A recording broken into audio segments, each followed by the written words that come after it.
Hello friends, welcome to my channel top personalities. Friends, शहीद आज़म भगत सिंह के बारे में कौन नहीं जानता। देश का बच्चा बच्चा उनका नाम सुनते ही जोश से भर जाता है। अंग्रेज सरकार ने भारत के वीर क्रांतिकारी भगत सिंह, राजगुरु और सुखदेव तीनों को एक ही साथ फांसी की सजा दी थी। ये बात तो सभी जानते हैं, लेकिन भगत सिंह और उनके साथियों को तय समय से 11 घंटे पहले फांसी दे दी गई थी। इसके बारे में बहुत कम लोगों को पता है। तो इस वीडियो में आइए जानते हैं कि उस रात से पहले क्या हुआ था। 22 मार्च की रात तक अंग्रेजी हुकूमत ने भारत के 3 सपूतों भगत सिंह, राजगुरु और सुखदेव को फांसी पर चढ़ाने की पूरी तैयारी कर ली थी। हर रात की ही तरह इस रात भी ये तीनों वीर जवान माँ भारती को गुलामी की जंजीरों से आज़ाद कराने का ख्वाब देख रहे थे। पूरे देश में यह खबर आग की तरह फैल गई थी कि वो रात सिर्फ इन तीनों वीरों के परिवारों के लिए ही नहीं, हजारों लाखों माताओं के लिए बहुत भारी गुजरी थी। लेकिन कुछ ऐसा हुआ कि अंग्रेज सरकार को तय समय से 11 घंटे पहले ही 23 मार्च को इन्हें फांसी पर चढ़ाना पड़ा था। जानिए उस दिन क्या हुआ था। भगत सिंह, सुखदेव और राजगुरु ने 1928 में लाहौर में एक ब्रिटिश जूनियर पुलिस अधिकारी जॉन सैंडर्स की गोली मारकर हत्या कर दी थी। भारत के तत्कालीन वायसराय लॉर्ड इरविन ने इस मामले पर मुकदमे के लिए एक विशेष ट्राइब्यूनल का गठन किया था, जिसने तीनों को फांसी की सजा सुनाई थी। तीनों को 23 मार्च 1931 को लाहौर सेंट्रल जेल के भीतर ही फांसी दे दी गई थी। इस मामले में सुखदेव को भी दोषी माना गया था।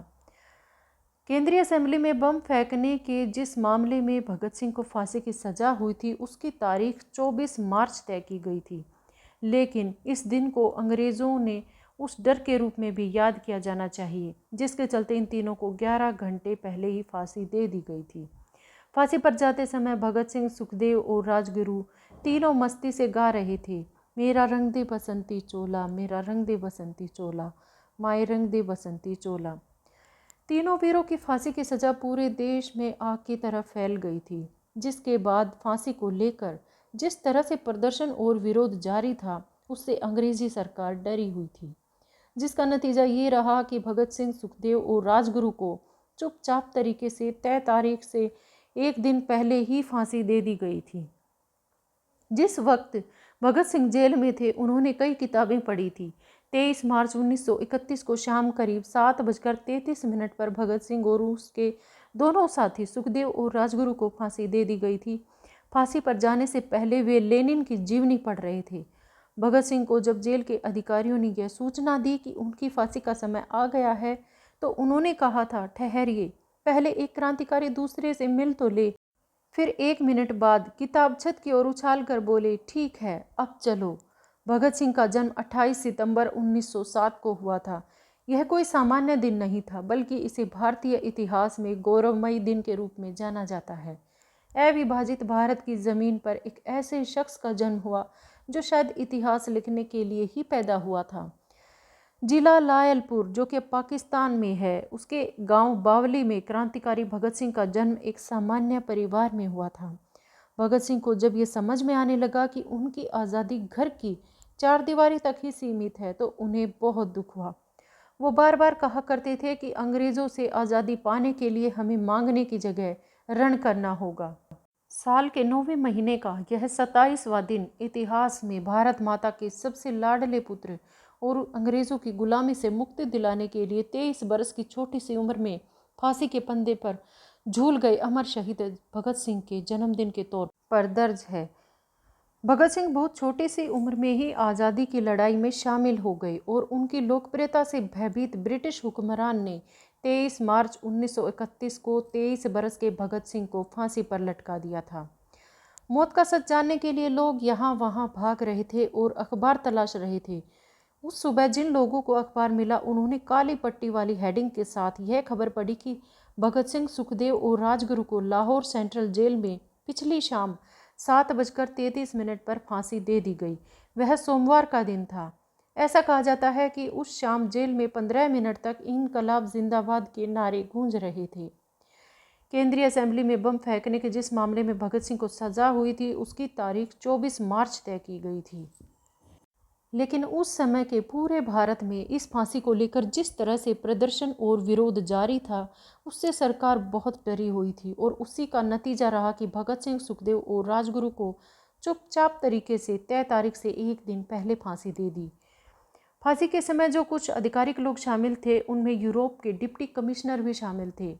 जितेंद्र सान्याल की लिखी किताब भगत सिंह के अनुसार ठीक फांसी पर चढ़ने से पहले भगत सिंह ने उनसे कहा था कि मिस्टर मजिस्ट्रेट, आप बेहद भाग्यशाली हैं कि आपको यह देखने को मिल रहा है कि भारत के क्रांतिकारी किस तरह से अपने आदर्शों के लिए फांसी पर भी झूल जाते हैं। फांसी के बाद कहीं कोई आंदोलन न भड़क जाए, इसके डर से अंग्रेज़ों ने पहले इनके मृत शरीर के टुकड़े किए, फिर इसे बोरियों में भरकर फिरोजपुर की ओर ले गए, जहां मिट्टी का तेल डालकर इनको जलाया जाने लगा। गांव के लोगों ने आग जलती देखी तो करीब आए। इससे डरकर अंग्रेज़ों ने इनकी लाश के अधजले टुकड़ों को सतलुज नदी में फेंका और भाग गए। जब गांव वाले पास गए तब उन्होंने इनके मृत शरीर के टुकड़ों को एकत्रित कर विधिवत दाह संस्कार किया। हालांकि अभी तक भगत सिंह, राजगुरु और सुखदेव की फांसी विवादित है। इस बारे में हर जगह एक सी जानकारियां नहीं मिलती, लेकिन कई किताबों और फिल्मों में यह जानकारी साफ तरह से है कि 23 तारीख को आखिर क्या हुआ था। 2002 में राजकुमार संतोषी की डायरेक्ट की गई film the legend of Bhagat Singh में भी भगत सिंह, सुखदेव और राजगुरु की फांसी के बारे में यह हिस्सा दिखाया गया है। फिल्म में यह दिखाया गया है कि भगत सिंह के परिवार और बाकी लोगों को किसी तरह इस बात की जानकारी मिल पाती है कि तीनों क्रांतिकारियों को सजा की तय तारीख से एक दिन पहले ही फांसी दी जा रही है। फिल्म के दृश्य के अनुसार परिवार और बाकी लोग जेल के बाहर प्रदर्शन कर रहे होते हैं और अंदर उन्हें फांसी दे दी जाती है। जब लोग जेल के अंदर घुसने की कोशिश करते हैं तो इन तीनों की लाश को एक गेट से बोरे में भरकर बाहर निकाला जाता है, लेकिन प्रदर्शनकारी उन तक पहुंच जाते हैं।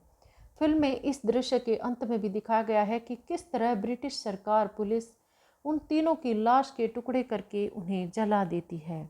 अंग्रेज़ों ने चाहे जितना बुरा किया हो, लेकिन भगत सिंह, राजगुरु और सुखदेव देश के वीर सपूत देशवासियों के दिलों में हमेशा जिंदा रहेंगे, अमर रहेंगे। तो फ्रेंड्स, आज की वीडियो में इतना ही। मिलते हैं अगली वीडियो में एक नई शख्सियत के साथ। तब तक के लिए खुश रहें, मस्त रहें। Thanks to all, thanks for watching, bye, take care. Videos अच्छी लगें तो चैनल को सब्सक्राइब करना ना भूलें।